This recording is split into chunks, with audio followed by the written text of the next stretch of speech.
বাচ্চাদের টিফিনে কিংবা সকাল বিকালের নাস্তায় কিংবা অতিথি আপ্যায়নে যদি একবার এই নাস্তাটি তৈরি করেন তাহলে প্রত্যেক দিন আপনারা এই নাস্তাটা তৈরি করার অর্ডার পাবেন। এতটাই সুপার টেস্টি হয় এই নাস্তাগুলো। অবশ্যই এই ইউনিক নাস্তাটি একবার হলেও তৈরি করে আমাকে কমেন্ট করে জানাবেন।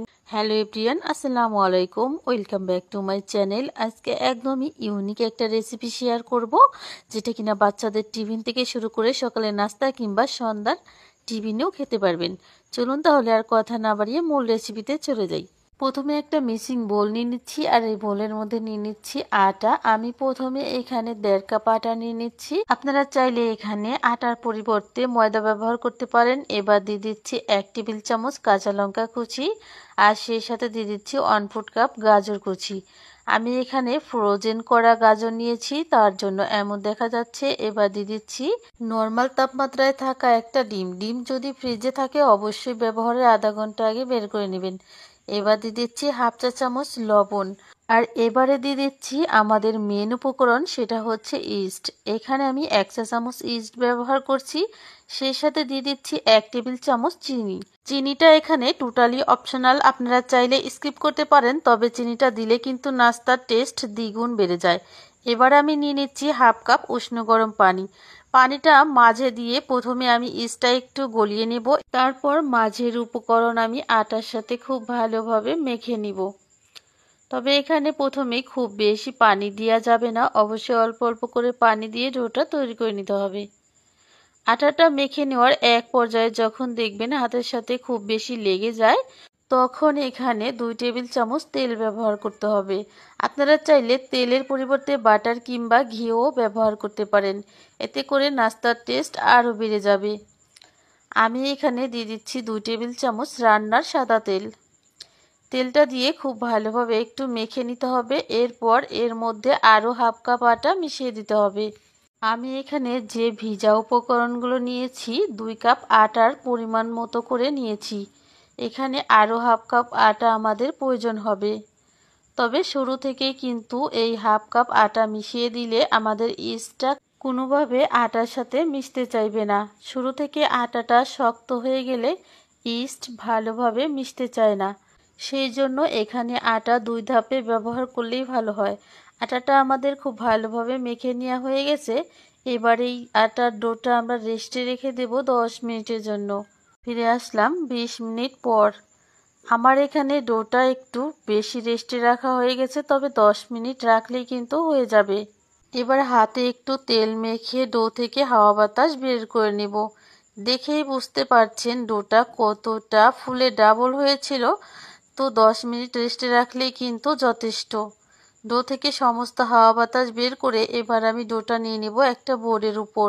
ডোটা বোর্ডের উপরে রেখে হাতে নিয়ে নিচ্ছি আমি আটা, আর আটা হাতে নিয়ে এবার আমি ডোটা হাতে নিয়ে উপর থেকে নিচে গুজে গুজে একটা গোল্লা পাকিয়ে নেব।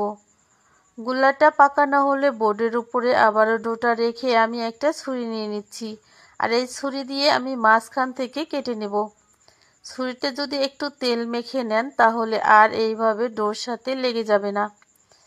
আর এইভাবে আমি খণ্ড খণ্ড করে ডোটা কেটে নেব। দেখতেই পাচ্ছেন আমি ডোগুলো কেটে নিচ্ছি, আর এই সম্পূর্ণ ডোকে আমি 16টা ভাগে ভাগ করে নিলাম।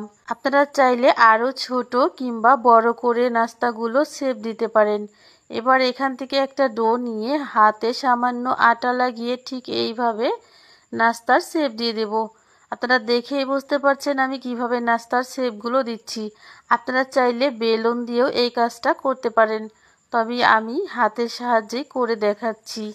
আমি আরও একটা নাস্তার শেপ দিয়ে দেখাচ্ছি। দেখেই বুঝতে পারছেন আমি নাস্তাগুলো ঠিক কিভাবে শেপ দিচ্ছি। আর অবশ্যই ভিড়া বেলুন দিয়েও এই কাজটা করা যাবে। এক এক করে সবগুলো নাস্তা ঠিক এইভাবে আমি তৈরি করে নেব। ফিরে আসলাম সবগুলো নাস্তা তৈরি করে নিয়ে। নাস্তাগুলো তৈরি করে রেখে এদিকে চুলায় দিয়ে দিচ্ছি একটা ফ্রাই প্যান। ফ্রাই প্যানে দিয়ে দিচ্ছি পরিমাণ মতো তেল।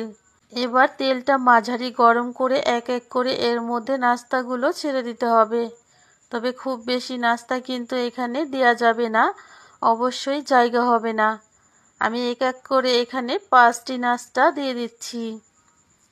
আর এই নাস্তাগুলো অল্প আঁচে তৈরি করতে হবে। খুব বেশি আঁচ বাড়িয়ে নাস্তাগুলো তৈরি করতে গেলে উপর নিচ ভাজা হয়ে যাবে, মাঝখানে কাঁচা রয়ে যাবে। 2 থেকে 3 মিনিট পর নাস্তাগুলো যখন বেশ ফুলে ফেপে উঠেছে তখন এই নাস্তাগুলো উল্টে দিতে হবে। দেখেই বুঝতে পারছেন আমার নাস্তাগুলো আমি কিভাবে উল্টে দিচ্ছি।